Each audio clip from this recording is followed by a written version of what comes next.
Hey guys, Dr. Joe from Old Dog BJJ Podcast. Here answering a question from one of the parents, an old-time friend of mine, Johnny Migliaccio. He just recently got his son started in BJJ. Good job, Johnny. Thank you.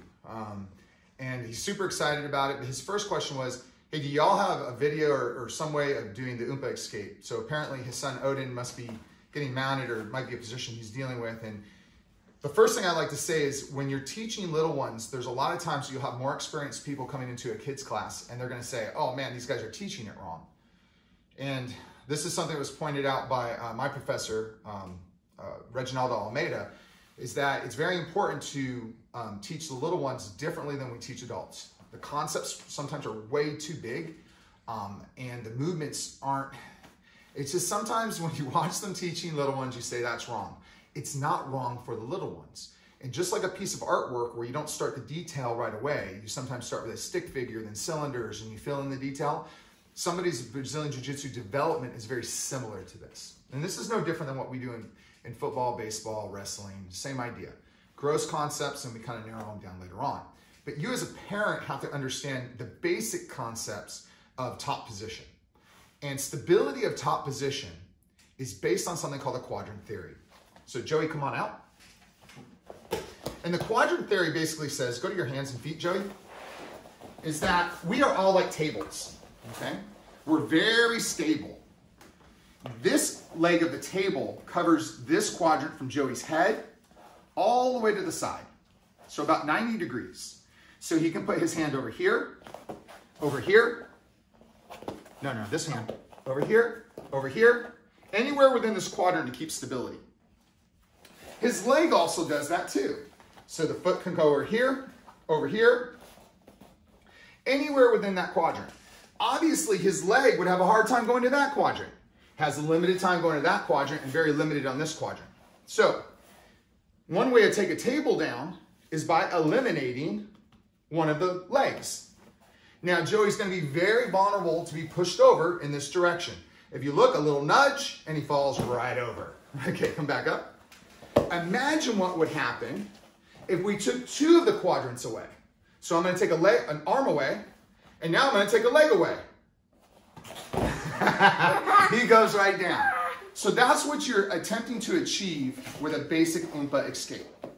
So come on out, Eli. So come on up, Joey. Come over in the center, Eli, please.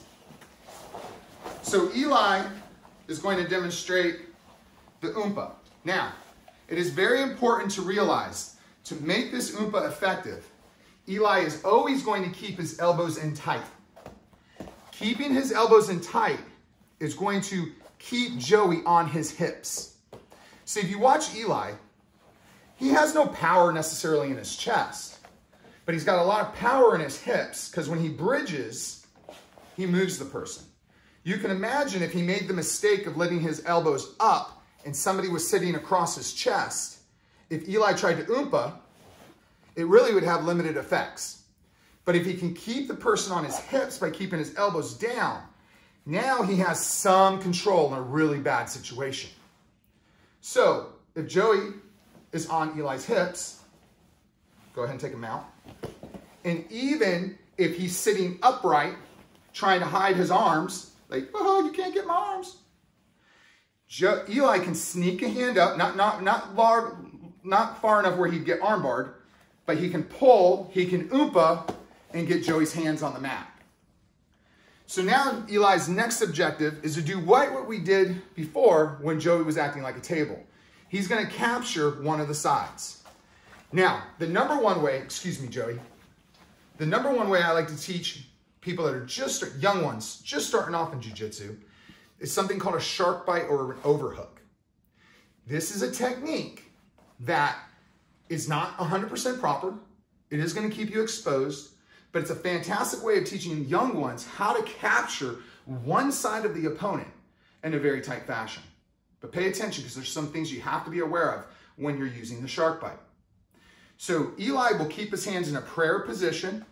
This keeps him from being armbarred, and it also keeps Joey on his hips. As Joey is taking that mount position, Eli is going to shoot one of his hands up and overhook the arm. Now, this is very important. Bring the camera in. No. Go back, Joey. Go like you were.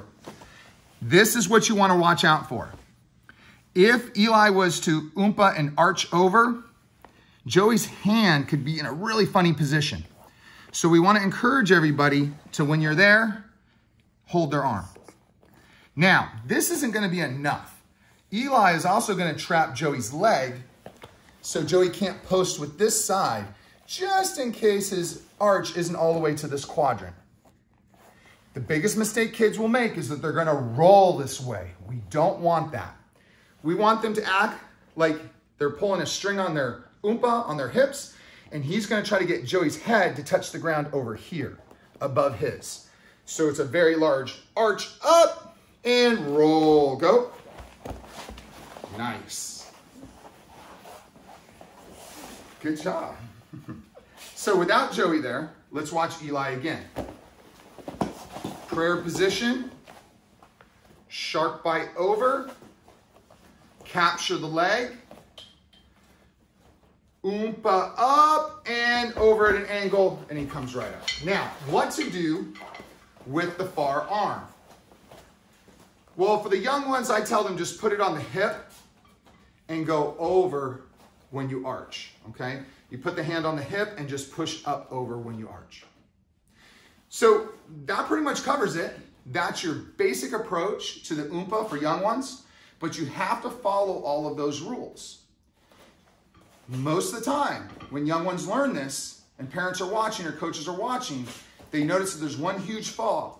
Come on over. What are you doing, monkey man? Get over here. And that flaw is when Eli lifts his elbows up and the opponent sits on his chest, all the way up on the chest. Remember what we said earlier, the Umpa will not work at this point. Eli will have to shrimp his hips out, get Joey back on his hips without throwing him off. Oh no. And now he can execute the Umpa. But for all of these techniques, the person has to be on your hips. All right, guys, go ahead and sit down. So, Johnny, thanks for the question. I hope that was helpful. I hope that helps out Odin. And I hope whoever happens to watch this, it helps you out too. What I would encourage everyone is, if you're a parent, don't just be a home coach. You know, put on the gi. Take classes.